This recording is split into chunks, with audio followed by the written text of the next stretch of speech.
오늘 이 시간 설교를 하기에 앞서 앞뒤 양옆으로 한번 이렇게 인사하시겠습니다. 천국에서 큰 자 되십시오 라고 인사하시겠습니다.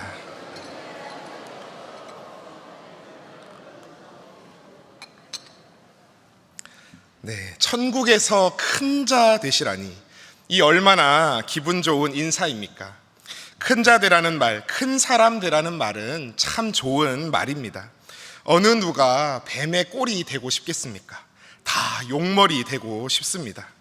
저희 어머니께서는 제가 목사 안수를 받고 제 연락처에다가 큰 목사님이라고 저장해 두셨습니다. 작년에 제가 어머니 핸드폰을 이렇게 찾아달라고 그래서 전화해서 찾아드리다가 이렇게 뜨잖아요, 연락처가. 큰 목사님이라고 찍힌 것을 보고 제가 너무 민망해가지고, 어머니 무슨 큰 목사요, 아직 애기 목사요, 애기 목사 이랬더니 어머니께서 그래도 큰 목사 돼야 된대 이러시면서 엄마한테는 큰 목사님이야 이러셔가지고 그 사랑에 감사하기도 하고, 무슨 큰 목사라니 무슨 부끄럽고 민망하기도 해서 제가 웃었던 기억이 납니다. 그러면서 그때 제 자신에게 한번 질문해 보았습니다. 왜? 큰 목사 싫어? 아니야, 뭐 싫다는 게 아니라, 근데 왜? 몰라. 제가 이중인격은 아닙니다만, 곰곰이 생각해 보니 이 제 안에도 시시한 목사가 되고 싶지 않다라는 욕망, 열망이 있더라고요. 큰 목사, 아닌 목사, 기준이 있는 건 아니겠지만 그래도 말씀 잘 전하고 목회 잘한다는 소리 듣는 목사 되고 싶다라는 욕심이 있었습니다. 그래도 주님 사명인데 잘 감당하고 싶다라는 근사한 포장 안에 말이죠. 2000년 전에 주님께서 하신 말씀을 오늘 받아 대언하는 저도 이런데, 주님을 목전에서 보았던 제자들은 어땠겠습니까? 하나님의 말씀을 그 어떤 율법 교사보다도 기가 막히게 가르치시고, 천국 복음을 그 전에 어떤 누구보다도 놀라운 비유들로 전파하시고, 병든 자와 귀신 들린 자를 고치시고 심지어 죽은 자마저도 일으키시는 주님을 보면서 제자들은 아따, 이제 하나님의 나라가 임하겠구먼 이러면서 이분이 왕 되시겠구나, 이분 옆에 있는 우리는 정말 복된 자들이다 라고 생각하지 않았겠습니까? 그리고 이제 슬며시 상상이 되는 거죠. 예수님께서 메시아로 그리스도로 기름 부음을 받으시고 이제 이 나라의 왕이 되시면 우리는 어떻게 되는 걸까? 당연히 개국공신이 되겠지. 그럼 누가 우리 중에 국무총리냐, 누가 대통령 비서실장이냐, 누가 국방부 장관이냐, 막 이러면서 누가 우리 중에 크냐라는 생각으로 이어졌을 것입니다. 그래서 오늘 18장 1절 말씀에 보시면 제자들이 예수께 나와 묻습니다. 천국에서는 누가 크니까? 하나님의 나라에선 어떤 사람이 큰 존재입니까? 근데 그 뒤에 저희가 많이 보이지 않습니까? 주님 나라 곧 임할 것 같은데 우리 중에 누가 큽니까요?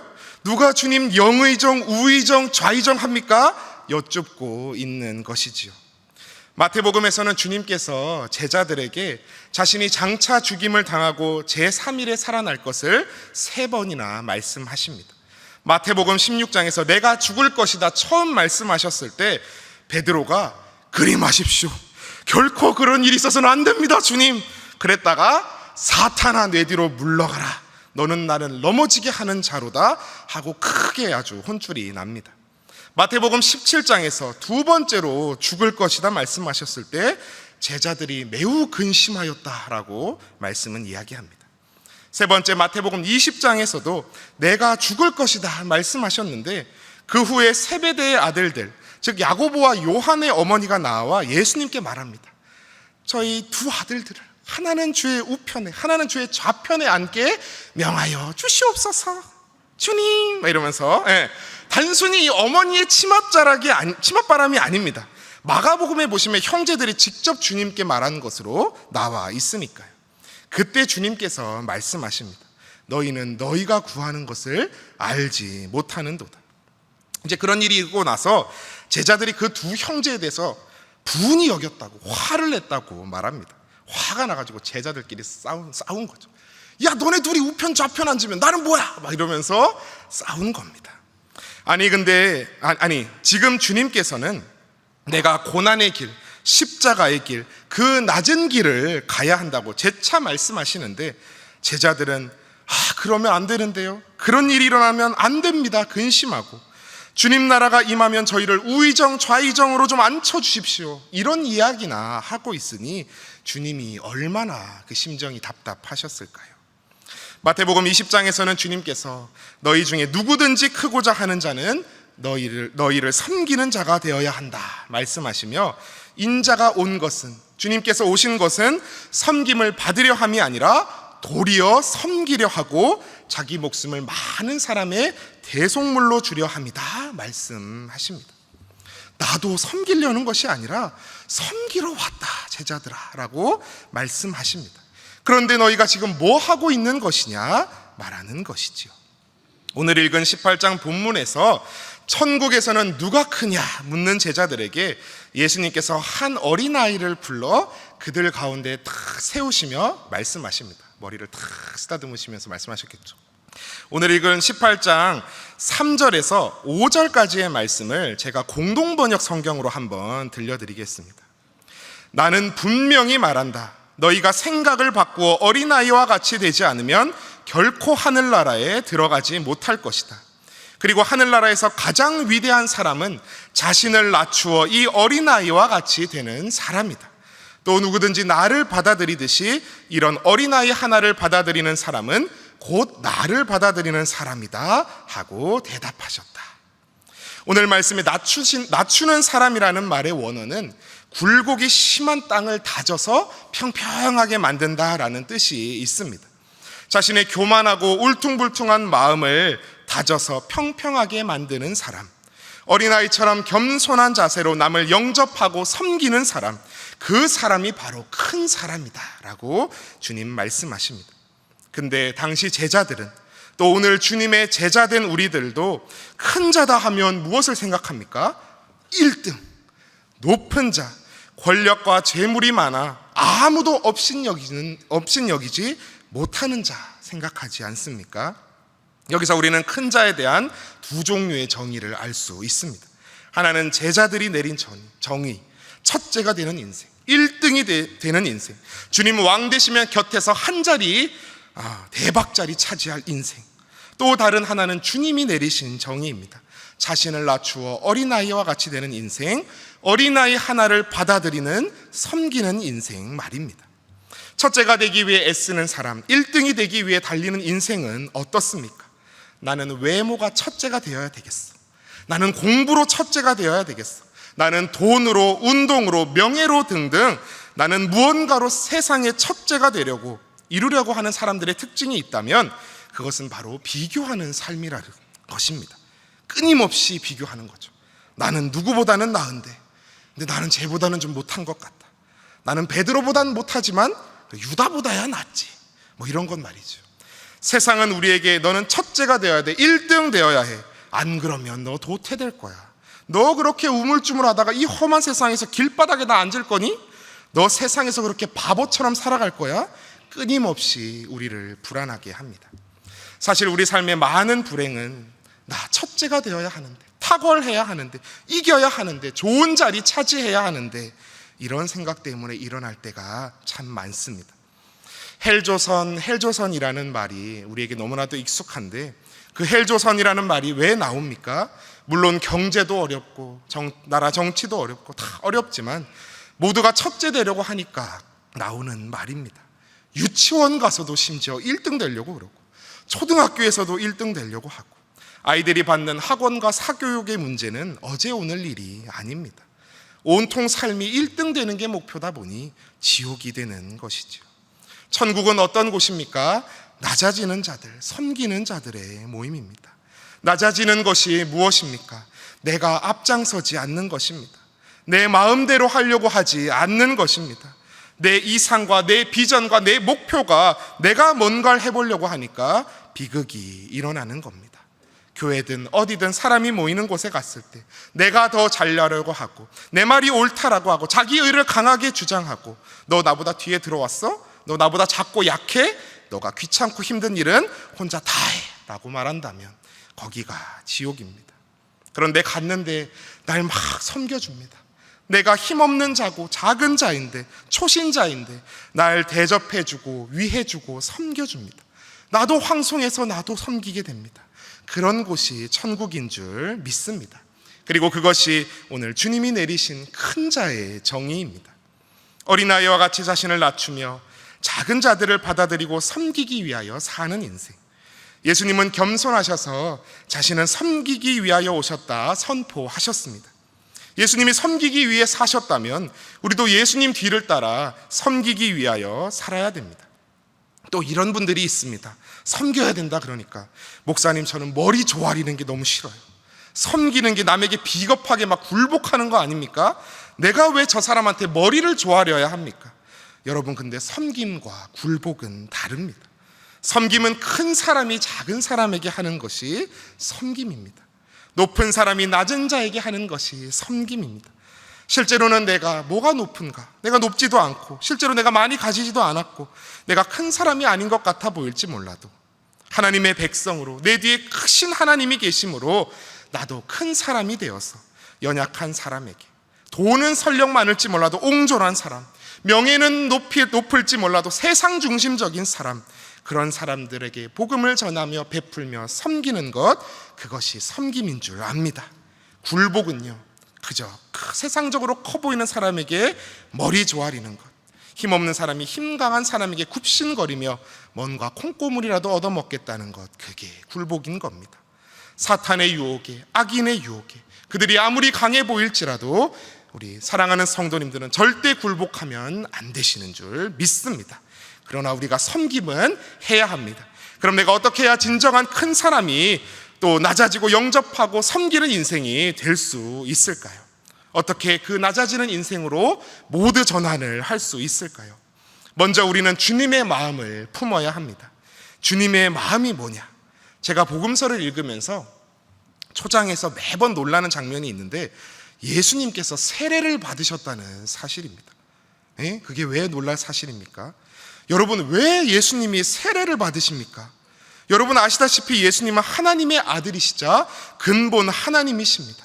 하나님의 본체십니다. 죄가 없으십니다. 그런데 예수님께서 공생애를 시작하시면서 제일 먼저 하신 일이 뭡니까? 다른 것도 아니요, 세례를 받으신 일입니다.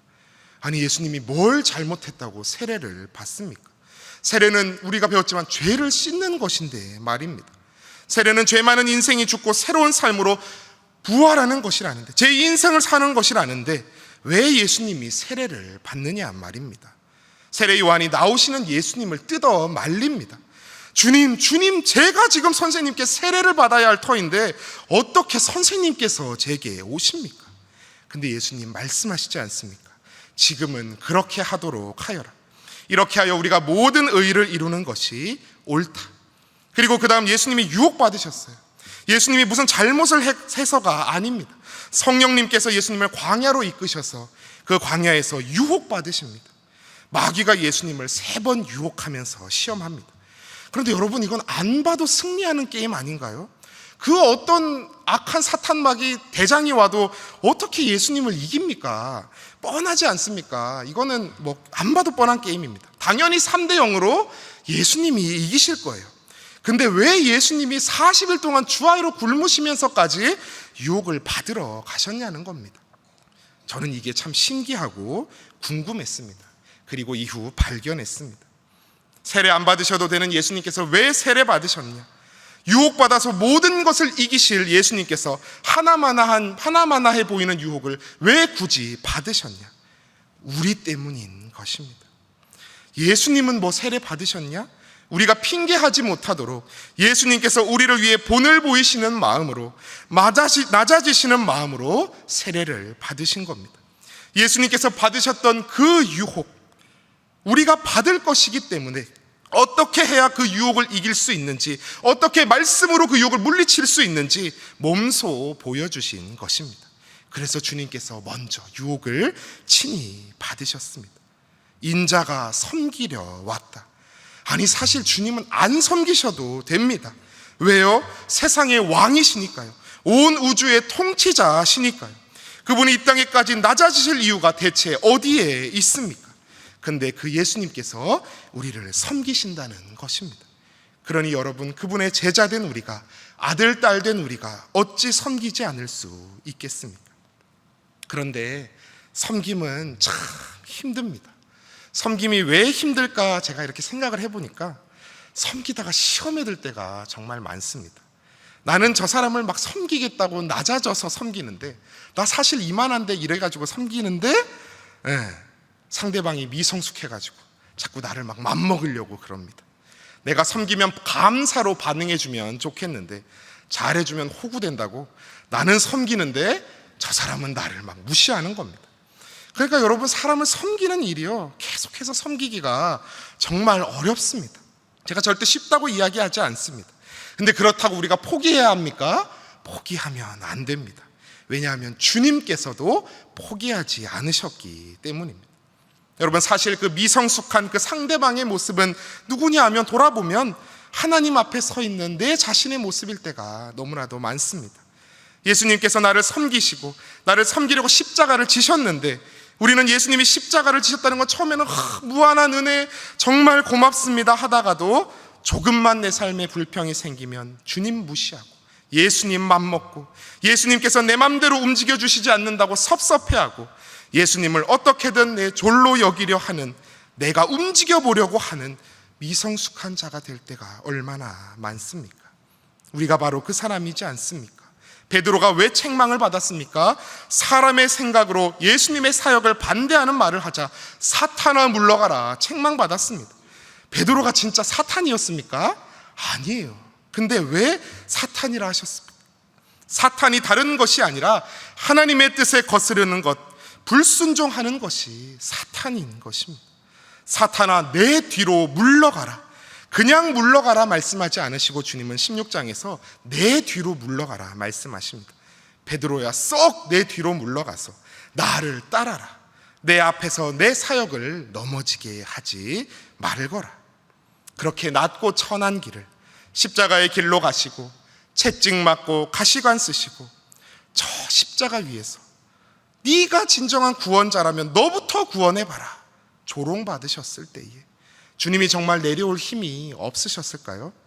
정말 말 한마디 하시면 전화 거셔가지고 야, 천구천사 다 내려와 하시면 바로 하늘의 천구천사 충성 하면서 쫙 집합해가지고 예수님 십자가에서 다 내려드리고 고생 많으셨습니다 이러면서 야, 한 명씩 다 무릎 꿇려 탁 이래가지고 이것들이 보자 하니까 야, 너 아까 나한테 가시관 씌웠지, 너 아까 나한테 침 뱉었지, 너도 한번 당해봐라 이러시면서 천군천사 불러 그 자리 싹 쓸어버리시고 하늘로 올라가실 수도 있었습니다. 제가 아동부 설교할 때는 이걸 굉장히 막 연극처럼 했었는데 애들이 막 너무 좋아하는 겁니다. 막 후련하대요 막 애들이. 여러분, 애들도 후련하다고 느끼는 그런 상상의 장면입니다. 주님이 그러실 수 있는 능력이 있으셨습니다. 근데 그랬다면, 만약 그랬다면 우리가 구원받을 수 있었겠습니까? 주님은 끝까지 참으셨습니다. 끝까지 낮아지셨습니다. 그 주님의 마음을 품으십시오. 빌립보서 2장에서 바울이 말합니다. 오늘 같이 읽은 말씀이 아니므로 화면을 보면서 빌립보서 2장 5절에서 8절 말씀을 한번 같이 읽겠습니다. 빌립보서 2장 5절에서 8절 말씀입니다. 시작. 너희 안에 이 마음을 품으라. 곧 그리스도 예수의 마음이니 그는 근본 하나님의 본체시나 하나님과 동등됨을 취할 것으로 여기지 아니하시고 오히려 자기를 비워 종의 형체를 가지사 사람들과 같이 되셨고 사람의 모양으로 나타나사 자기를 낮추시고 죽기까지 복종하셨으니 곧 십자가에 죽으심이라. 아멘. 원래 하나님의 본체셨던 분이 가장 낮은 곳으로 내려오셨습니다. 에베레스트 산 꼭대기와 저 마리아나 해구 깊은 수심의 차이보다도 비교도 안 될 만큼 높은 높이 진폭의 차이로 내려오셨습니다. 그런데 이 낮아지심, 겸비해지심의 결과 어떤 일이 일어났느냐? 이어서 빌립보서 2장 9절에서 11절의 말씀을 다 같이 읽겠습니다. 9절에서 11절 말씀 시작. 이러므로 하나님이 그를 지극히 높여 모든 이름 위에 뛰어난 이름을 주사 하늘에 있는 자들과 땅에 있는 자들과 땅 아래에 있는 자들로 모든 무릎을 예수의 이름에 꿇게 하시고 모든 입으로 예수 그리스도를 주라 시인하여 하나님 아버지께 영광을 돌리게 하셨느니라. 아멘. 모든 이름 위에 뛰어난 이름 예수는 주, 예수는 주. 우리가 부르는 그 찬양 가사와 같이 예수님은 가장 높은 곳에서 낮은 곳으로 오셔서 그 엄청난 높이의 차이로 내려오셨을 때에 하나님께서 그를 정말 그 반동으로 지극히 높여 온 세계의 가장 높은 권세로 왕으로 삼으셨다는 말씀입니다. 낮아지심으로 가장 큰 자가 되신 그 말씀의 본을 주님께서 직접 몸소 보이셨습니다. 이 겸손의 왕 주님의 마음을 가지십시오. 그런데 마음을 그저 품는 것만으로, 머리로 이해하는 것만으로 끝나면 안 됩니다. 정말 낮아지는 삶 되기 위해서는 삶 속에서 낮아져야 합니다. 삶의 습관을 들여야 합니다. 이번에 제가 이번에 6월이어서 우리 6대 교구 교구장님들과 함께 수요 예배 안내를 제가 서고 있었습니다. 근데 엄마 따라서 이제 교회에 온 것으로 보이는 이제 유치원생 정도로 보이는 한 아이가 이 잠옷실에서 딱 나오더니 제게 딱 다가오는 겁니다. 딱 이렇게 풍선 들고 다가오더니 저한테 말하는 겁니다. 와, 배 나오는 아저씨다. 그래서 옆에 계시던 이제 교구장님이 뭐래요 애기가? 그러셔가지고 얘 배 나온 아저씨랍니다. 그랬더니 어머, 얘 그럼 안 돼, 목사님이셔. 그런데 이 아이한테 목사님이 무슨 상관입니까? 배 나온 아저씨인 게 사실인데 저는 전혀 기분 나쁘거나 하지는 않았습니다. 결혼도 했고, 네. 아이들은 역시 진리를 본다 생각했지요. 이래서 어린아이 같지 않으면 천국에 들어올 수 없다 하셨나? 순수한 아이다라는 생각도 했습니다. 여러분, 우리가 이제 여름이 되면서 다들 다이어트 하는데 사실 세상에서 제일 쉬운 게 뭔지 아십니까? 살 빼는 겁니다. 지금 약간 이 눈빛들이 목사님이 지금 그런 소리를 하실 게 아닌 것 같은데요 라는 거 하시는 것 같은데 저도 압니다. 근데요, 정말 살 빼는 거 이론적으로 너무 쉽습니다. 조금 먹고 많이 운동하면 빠집니다. 아니, 그걸 누가 모르냐고요. 그죠? 다 압니다. 근데요, 어려워요. 예. 저도 대학교 시절에 저도 살을 안 빼본 경험이 없는 것이 아닙니다. 예. 살을 빼본 경험이 없는 것이 아닙니다. 한때 71kg로 우리 지금 뒤에 계시는 우리 김재용 목사님과 같이 아주 날렵했던 시절이 있었습니다. 예. 당시 저의 다이어트 비결이 뭐였느냐? 역시 별거 없었습니다. 이틀에 한 번 8kg씩 한강변을 올림픽대교와 광진교를 넘어다니며 뛰고 걸었습니다. 그리고 자연스럽게 자꾸 뛰니까 많이 안 먹어도 살 수 있더라고요. 그래서 적게 먹었습니다. 지금도 만약 제가 똑같이 한다면 살을 뺄 수 있을 겁니다. 왜 웃으시죠? 있을 겁니다. 그러나 근데 진짜 어려운 게 뭐냐면, 제가 그걸 알면서도 실천이 안 되는 게 뭐냐면 습관 붙이기가 정말 어렵다는 겁니다.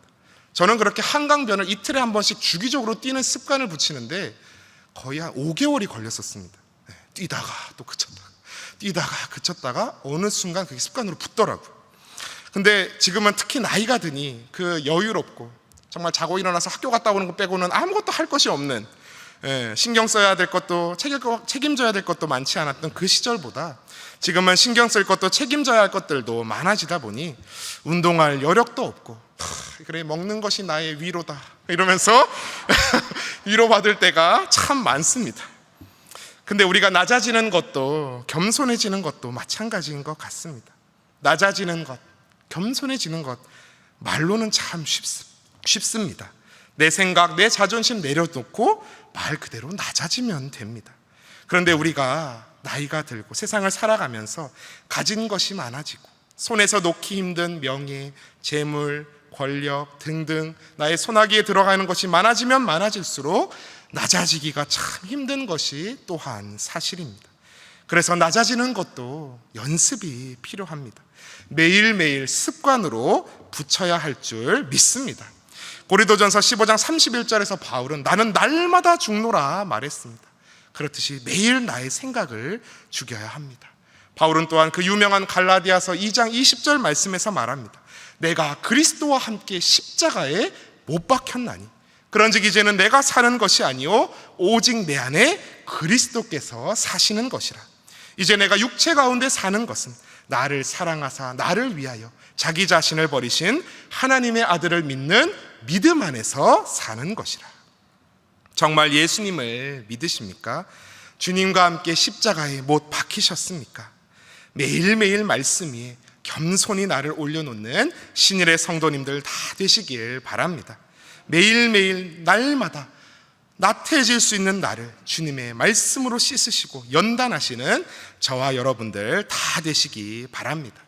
그래서 신앙의 연수가 오래될수록, 또 직분이 집사가 되고 권사가 되고 장로가 될수록, 전도사가 되고 목사가 될수록 더욱 날마다 나를 쳐서 익은 뼈가 고개를 숙이듯 낮아질 줄 알고 섬길 줄 아는 진정 하나님의 나라에서 큰 자가 다 되셔서 우리 사랑하는 신일교회 각 가정이, 그리고 이 교회가, 이 나라가 하나님의 나라 임하시는 귀한 역사 있기를 간절히 축복합니다.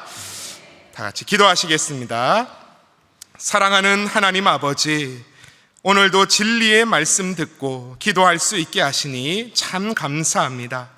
누구든지 이 어린아이와 같이 자기를 낮추는 사람이 천국에서 큰 자니라 말씀하신 주님, 그리고 말뿐이 아닌 자신의 삶으로 친히 낮은 자리로 섬기시며 모본을 보이신 주님, 오늘 제자된 모든 사랑하는 신일의 성도들이 다 주님 말씀 기억하며 주님 가신 발자취 따라가는 성도들 되게 도와주시옵소서.